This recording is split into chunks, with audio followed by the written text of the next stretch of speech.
ओम नमः शिवाय। हर हर महादेव। आप सबका स्वागत है आज की शिव महापुराण कथा में। कल श्रावण मास की पूर्णाहुति हो जाएगी और इसके साथ ही हमारी शिव महापुराण कथा यात्रा भी समाप्त हो जाएगी। तो चलिए भगवान शिव का स्मरण करते हुए आज हम शिव महापुराण के अंतर्गत वायव्य संहिता के उत्तरखंड का श्रवण करते हैं। आइए आज की कथा आरंभ करते हैं। सूत जी ने कहा, जो समस्त संसार चक्र के परिभ्रमण में कारण रूप है और गौरी के युगल उजों में लगे हुए केसर से जिनका वक्ष स्थल अंकित है, उन भगवान उमा वल्लभ शिव को नमस्कार है। श्री महापुराण कथा की पिछली कड़ी में हमने सुना था कि किस प्रकार वायुदेव ने वहां उपस्थित सभी ऋषियों को उपमन्यु के सुंदर प्रसंग का वर्णन कह सुनाया। उस प्रसंग को सुनाकर मध्याह्न काल में नित्य नियम के उद्देश्य से वायुदेव कथा बंद करके उठ गए और फिर सभी नैमिषारण्यवासी अन्य ऋषि भी अब अमुक बात पूछनी है ऐसा निश्चय करके उठ गए। प्रतिदिन की भांति अपना तात्कालिक नित्य क्रम पूरा किया और फिर जब वायुदेव वापस आकर बैठे तो उनके पास आकर बैठ गए और फिर उन सभी ऋषियों ने पूछा, हे भगवान, आपने महात्मा उपमन्यु का चरित्र सुनाया जिससे यह ज्ञात हुआ कि उन्होंने केवल दूध के लिए तपस्या करके भी परमेश्वर शिव से सब कुछ पा लिया था। हमने एक समय पहले सुना है कि अनायास ही महान कर्म करने वाले भगवान श्री कृष्ण किसी समय धौम्य के बड़े भाई उपमन्यु से मिले थे और उनकी प्रेरणा से उन्होंने पाशुपत व्रत का पालन किया था। उस समय ऋषि उपमन्यु ने भगवान श्री कृष्ण को भगवान शिव तथा माता पार्वती के बीच हुए संवाद के विषय में भी सुनाया था। हम उसी प्रसंग के बारे में आपसे सुनना चाहते हैं, कृपया इसका वर्णन करें। ये सुनकर वायुदेव ने कहा, हे ऋषियों, भगवान श्री कृष्ण परम भगवान है। फिर भी जब वे इस धरातल पर प्रकट हुए थे उस समय मानवीय लीला करते हुए वे परम तपस्वी ऋषि उपमन्यु के आश्रम पर गए और पुत्र प्राप्ति की इच्छा से उन्होंने ऋषि का आदर सत्कार किया, पूजन किया और फिर लोकाचार का पालन करते हुए उनसे पाशुपत व्रत के विषय में पूछा। श्री कृष्ण द्वारा प्रसन्न किए जाने पर उपमन्यु मंदराचल पर गठित हुए शिव पार्वती संवाद को यथारूप प्रस्तुत करते हुए कहते हैं, उपमन्यु ने कहा, हे श्री कृष्ण, एक समय देवी पार्वती ने भगवान शिव से पूछा था, महादेव, जो आत्म तत्व आदि के साधन में नहीं लगे हैं, जिनका अंतःकरण पवित्र और वशीभूत नहीं है, ऐसे मंदमती मृत्यु लोकवासी जीव आत्माओं के वश में आप किस उपाय से हो सकते हैं। इसका उत्तर देते हुए भगवान शिव ने कहा था, हे देवी, अगर साधक के मन में श्रद्धा भक्ति ना हो तो पूजन क्रम तपस्या जप आसन आदि ज्ञान और अन्य साधन से भी मैं उनके वशीभूत नहीं होता। अगर मनुष्य की मुझ में सिर्फ श्रद्धा हो तो जिस किसी भी हेतु से मैं उसके वश में हो जाता हूँ। फिर मेरा दर्शन, स्पर्श, पूजन और मेरे साथ बात करके भी वह मुझे अपना बना सकता है और इसलिए जो मुझे वश में करना चाहता है उसे सबसे पहले मेरे प्रति श्रद्धा प्रकट करनी चाहिए। श्रद्धा ही स्वधर्म का हेतु होता है। किसी भी कार्य में अगर श्रद्धा नहीं है तो वह कार्य फलीभूत नहीं होता। जो मानव अपने वर्ण आश्रम धर्म के पालन में लगा रहता है उसी की मुझ में श्रद्धा होती है, दूसरे की नहीं। पूर्व काल में ब्रह्मा जी ने मेरी ही आज्ञा लेकर उनका वर्णन किया था। वर्णाश्रम संबंधी आचार विचार और धर्म की सृष्टि मैंने ही बारंबार की है। उसमें भक्ति भाव रखकर जो मेरे हो गए हैं उन्हें वर्ण आश्रमियों का मेरी उपासना में अधिकार है, दूसरों का नहीं। मेरी आज्ञा के अनुसार धर्म मार्ग से चलने वाले वर्ण आश्रमी पुरुष मेरी शरण में आकर मेरी कृपा प्रसाद से मल और माया आदि पासों से मुक्त हो जाते हैं और फिर उन्हें दोबारा इस पुनरावर्ती धाम में नहीं आना पड़ता। जो मोक्ष मार्ग से विलग होकर दूसरी किसी वस्तु के लिए श्रम करता है उसके लिए वही सबसे बड़ी हानि है और वही सबसे बड़ी त्रुटि है। वही मोह है और वही अंधता और मूर्खता है। मेरा जो सनातन धर्म है वह 4 चरणों से युक्त बताया जाता है और उन चरणों के नाम है ज्ञान, क्रिया, च्या और योग। पशुपास और पति का ज्ञान ही ज्ञान कहलाता है। गुरु के अधीन जो विधि पूर्वक षडत्व शोधन का कार्य होता है उसे क्रिया कहते हैं। मेरे द्वारा विहित वर्णाश्रम प्रयुक्त जो मेरे पूजन आदि धर्म है उनके आचरण का नाम चर्या है। और जो मेरे बताए हुए मार्ग से मुझ में स्थिर भाव से चित्त लगाने वाले साधक के द्वारा जो अंतःकरण की अन्य वृत्तियों का निरोध किया जाता है, उसी को योग कहते हैं। चित्त को निर्मल और प्रसन्न बनाना अश्वमेघ यज्ञों के समूह से भी श्रेष्ठ बताया गया है, क्योंकि वह मुक्ति देने वाला है। जिसने यम और नियम के द्वारा इंद्रिय समुदाय पर विजय प्राप्त कर लिया है, उस विरक्त पुरुष के लिए ही योग को सुलभ बताया गया है।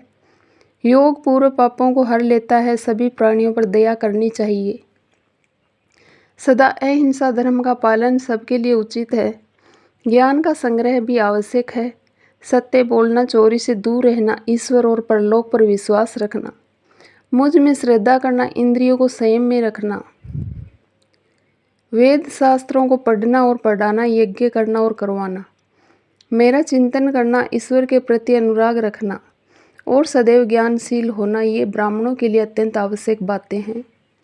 जो ब्राह्मण ज्ञान योग की सिद्धि के लिए सदैव इस प्रकार धर्मों का पालन करता है, वह शीघ्र ही विज्ञान पाकर योग को भी सिद्ध कर लेता है। पहले कर्ममय यज्ञ द्वारा बाहर मेरी पूजा करके फिर ज्ञान योग में तत्पर होकर साधक को योग का अभ्यास करना चाहिए। कर्म यज्ञ से मेरे यथार्थ स्वरूप का बोध प्राप्त हो जाने पर जीव योग युक्त होकर मेरे ये जन्म में विरत हो जाते हैं। उस समय वे मिट्टी, पत्थर और सुवर्ण में भी संभव रखते हैं। जो वर्ण आश्रमी पुरुष मन से विरक्त नहीं है, वे मेरा आश्रय लेकर ज्ञान, ज्ञा और क्रिया, इन तीनों में ही प्रवृत्त होने के अधिकारी हैं। उन्हीं के अनुष्ठान की योग्यता रखते हैं। मेरा पूजन दो प्रकार का होता है, बाह्य और अभ्यंतर। इसी प्रकार मन, वाणी और शरीर, इन त्रिविध साधनों के भेद से मेरा भजन तीन प्रकार का माना गया है। तप, क्रम, जप, ध्यान और ज्ञान, ये मेरे भजन के 5 स्वरूप हैं। अतः साधु पुरुष उसे 5 प्रकार का भी कहते हैं। हे देवी, पूर्व वासनावश बाह्य अथवा अभ्यंतर जिस किसी भी पूजन में अपने मन का अनुराग हो, उसी में दृढ़ श्रद्धा और निष्ठा रखनी चाहिए। बाह्य पूजन से अभ्यंतर पूजन 100 गुना अधिक श्रेष्ठ है, क्योंकि उसमें दोषों का मिश्रण नहीं होगा और प्रत्यक्ष दिखने वाले दोषों की भी वहाँ संभावना नहीं रह जाएगी। भीतर की शुद्धि को ही शुद्धि समझनी चाहिए, बाहरी शुद्धि को शुद्धि नहीं कहते। जो आंतरिक शुद्धि से रहित है, वह बाहर से शुद्ध होने पर भी अशुद्ध ही रहता है। हे देवी, बाह्य और अभ्यंतर दोनों ही प्रकार का भजन भाव यानी कि अनुराग पूर्वक करना चाहिए, बिना भाव के नहीं। हे देवेश्वरी, अब मैं अधिकारी, विद्वान और श्रेष्ठ ब्राह्मण भक्तों के लिए संक्षेप में उनके वर्ण धर्म का वर्णन करता हूँ। ध्यान से सुनो। तीनों काल स्नान करना, अग्निहोत्र, विधिवत शिवलिंग पूजन, दान, ईश्वर प्रेम, सदा और सर्वत्र दया, सत्य भाषण, संतोष, आस्तिकता, किसी भी जीव की हिंसा न करना, लज्जा, श्रद्धा, अध्ययन, योग, निरंतर अध्यापन, व्याख्यान, ब्रह्मचर्य, उपदेश, श्रवण, तपस्या, क्षमा, शौच, सिख धारण करना, यज्ञोपवीत धारण करना, पगड़ी धारण करना, दुपट्टा लगाना, निषिद्ध वस्तु का सेवन ना करना, रुद्राक्ष की माला पहनना, प्रत्येक पर्व में विशेष चतुर्दशी को शिव की पूजा करना, ब्रह्मकुर्च का पान, प्रत्येक मास में ब्रह्मकुर्च से विधि पूर्वक मुझे नहलाकर मेरा विशेष रूप से पूजन करना, संपूर्ण क्रिया, अन्न का त्याग, श्राद्ध, अन्न का परित्याग, बासी अन्न और विशेषतः यावक यानी कि कुलथी या बोरो धान का त्याग करना, मध्य और मध्य की गंध का त्याग और शिव को निवेदित चंडेश्वर के भाग नैवेद्य का त्याग, ये सभी वर्णों के सामान्य धर्म है। और ब्राह्मणों के लिए विशेष धर्म इस प्रकार है: क्षमा, शांति, संतोष, सत्य, अस्त्य, ब्रह्मचर्य, शिव ज्ञान, वैराग्य, भस्म सेवन और सब प्रकार की आसक्तियों से निवृत्ति। इन 10 धर्मों को ब्राह्मणों का विशेष धर्म कहा गया है। अब योगियों के लक्षण बताए गए हैं, उसे सुनो। दिन में भिक्षा ना भोजन उनका विशेष धर्म है। यह वानप्रस्थ आश्रम वालों के लिए भी उनके समान ही अभिष्ट है। इन सबको और ब्रह्मचर्यों को भी रात में भोजन नहीं करना चाहिए। पढ़ाना, यज्ञ करना और दान लेना, इनका विधान मैंने विशेषतः क्षत्रिय और वैश्य के लिए नहीं किया है। मेरे आश्रम में रहने वाले राजाओं या क्षत्रियों के लिए थोड़े में धर्म का संग्रह इस प्रकार है: क्षत्रियों के लिए सभी वर्णों की रक्षा करना, युद्ध में शत्रुओं का वध करना, दुष्ट पक्षियों, मृगों, दुराचारी मनुष्यों का दमन करना, सभी लोगों पर विश्वास न करना, केवल शिव योगियों पर विश्वास रखना, ऋतु काल में ही स्त्री के साथ संसर्ग करना, सेना का संचरण, गुप्तचर भेजकर लोक में घटित होने वाले समाचारों को जानना, सदैव वस्त्र धारण करना और भस्म में कंचुक धारण करना, गौ रक्षा, वाणिज्य और कृषि ये वैश्य के धर्म बताए गए हैं। शूद्रेतर वर्णों ब्राह्मण, क्षत्रिय और वैश्यों की सेवा शूद्र का धर्म कहा गया है। बाग लगाना, मेरे तीर्थों की यात्रा करना और अपनी धर्म पत्नी के साथ ही समागम करना ये गृहस्थ के लिए विहित धर्म है। वनवासियों, यतियों और ब्रह्मचारियों के लिए ब्रह्मचर्य का पालन करना मुख्य धर्म है। स्त्रियों के लिए पति की सेवा करना ही सनातन धर्म है, दूसरा नहीं। अगर पति की आज्ञा हो तो नारी मेरा पूजन भी कर सकती है। जो स्त्री पति की सेवा छोड़कर व्रत में तत्पर होती है वह नरक में जाती है और इस विषय में विचार करने की कोई आवश्यकता नहीं है। अब मैं विधवा स्त्रियों के सनातन धर्म का वर्णन करता हूँ। व्रत, दान, तप, शौच, भूमि शयन, केवल रात्रि में ही भोजन, सदैव ब्रह्मचर्य का पालन, भस्म अथवा जल से स्नान, शांति, मौन, क्षमा, विधि पूर्वक सभी जीवों को अन्न का वितरण, अष्टमी, चतुर्दशी, पूर्णिमा और विशेषतः एकादशी को विधिवत उपवास और मेरा पूजन ये विधवा स्त्रियों के लिए धर्म है। हे देवी, इस प्रकार मैंने संक्षेप में अपने आश्रम का सेवन करने वाले ब्राह्मणों, क्षत्रियों, वैश्यों, सन्यासियों, ब्रह्मचर्यों तथा वानप्रस्थों और गृहस्थों के धर्म का वर्णन किया है। इसके साथ ही मैंने शूद्रों और नारियों के लिए भी सनातन धर्म का उपदेश दिया। हे देवेश्वरी, तुम्हें सदा मेरा ध्यान और मेरे षड-अक्षर मंत्र का जप करना चाहिए। यही संपूर्ण वेदोक्त धर्म है और यही धर्म और अर्थ का संग्रह है। कथा का समापन करते हुए उपमन्यु कहते हैं, इस प्रकार परमात्मा श्री कंठनाथ शिव ने तीनों लोकों के हित के लिए ज्ञान के सार अर्थ का संग्रह प्रकट किया है। संपूर्ण वेद, शास्त्र, इतिहास, पुराण और विद्याएं इस विज्ञान संग्रह की ही विस्तृत व्याख्या है। हे श्री कृष्ण, जो शिव और शिवा संबंधी ज्ञान अमृत से तृप्त है और उनकी भक्ति से संपन्न है, उसके लिए बाहर भीतर कुछ भी कर्तव्य शेष नहीं रह जाता। इसलिए क्रम से बाह्य और अभ्यंतर कर्म को त्याग कर ज्ञान से ज्ञेय का साक्षात्कार करके फिर उस साधनभूत ज्ञान को भी त्याग देना चाहिए। उपमन्यु से इस प्रकार श्रवण करके भगवान श्री कृष्ण कहते हैं, हे सर्वज्ञ महर्षि परवर, आप संपूर्ण ज्ञान के महासागर हैं। अब मैं आपके मुख से पंचाक्षर मंत्र के महात्म्य का वर्णन सुनना चाहता हूँ। तब उपमन्यु ने कहा, हे देवकी नंदन, अक्षर मंत्र के महात्म्य का विस्तार पूर्वक वर्णन तो 100 करोड़ वर्षों में भी नहीं किया जा सकता। फिर भी संक्षेप में इसकी महिमा सुनाता हूँ, ध्यान से सुनिए। वेद में और सेवागम में दोनों जगह ही ये षडक्षर मंत्र समस्त शिव भक्तों के संपूर्ण अर्थ का साधक कहा गया है। इस मंत्र में अक्षर तो थोड़े हैं, लेकिन यह महान अर्थ से संपन्न है। यह वेद का सार तत्व है, मोक्ष देने वाला है, शिव की आज्ञा से सिद्ध है, संदेश शून्य है और शिव स्वरूप वाक्य है। यह अनेक प्रकार की सिद्धियों से युक्त दिव्य लोगों के मन को प्रसन्न और निर्मल करने वाला है। इस मंत्र का अपने मुख से सुखपूर्वक उच्चारण करना चाहिए। सर्वज्ञ शिव ने ही संपूर्ण देहधारियों के सभी मनोरथों की सिद्धि के लिए इस ओम नमः शिवाय इस मंत्र का प्रतिपादन किया है।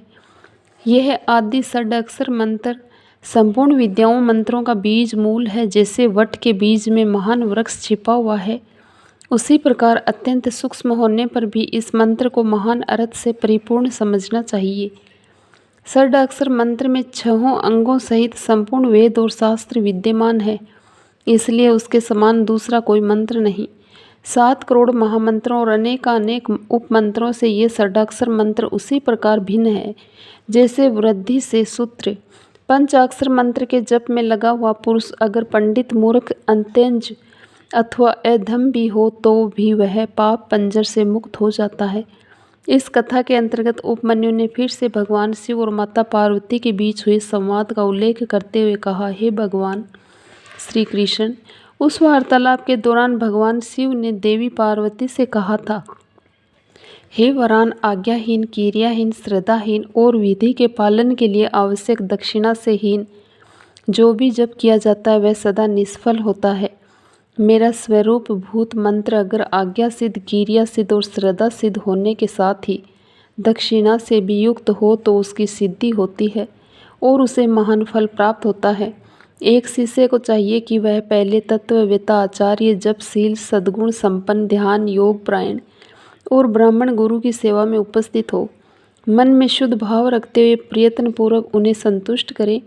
ब्राह्मण साधक अपने मन, वाणी, शरीर और धन से आचार्य का पूजन करे। अगर वैभव हो तो गुरु को भक्ति भाव से हाथी, घोड़े, रथ, रत्न, छत्र और गुरु आदि अर्पित करे। जो अपने लिए सिद्धि चाहता हो वह धन के दान में कृपणता ना करे। उसके बाद सभी सामग्रियों सहित अपने आप को गुरु की सेवा में अर्पित कर दे। एक साधक को चाहिए कि वह शुद्ध देश में स्नान करके सुंदर आसन बांधकर अपने हृदय में तुम्हारे साथ मुझ शिव का और अपने गुरु का चिंतन करते हुए उत्तर या पूर्व की ओर मुख करके मौन भाव से बैठ जाए, चित्त को एकाग्र करे और दहन, प्लावन आदि के द्वारा पांचों तत्वों का शोधन करके मंत्र का न्यास आदि करें। उसके बाद सकलीकरण की क्रिया संपन्न करके प्राण और अपान नियम करते हुए हम दोनों के स्वरूप का ध्यान करें और विद्या स्थान अपने रूप, ऋषि, छंद, देवता, बीज, शक्ति और मंत्र के वाच्यार्थ रूप मुझ परमेश्वर का स्मरण करके पंचाक्षरी का जप करें। मानस जप उत्तम है, उपांशु जप मध्यम और वाचिक जप उसे निम्न कोटि का बताया गया है। अंगुली से जप की गणना करना 1 गुना बताया गया, रेखा से गणना करना 8 गुना उत्तम समझना चाहिए। पुत्र, जीव, चिया, पोता के बीजों की माला से गणना करने पर जप का 10 गुना अधिक फल मिलता है। शंख के मणकों से 100 गुना फल मिलता है, मूंगों से 1000 गुना, स्फटिक मणि की माला से 10,000 गुना, मोतियों की माला से 1,00,000 गुना और पद्माक्ष से 10 लाख गुना और सुवर्ण के बने हुए मणकों से गणना करने पर कोटि गुना अधिक फल प्राप्त होता है।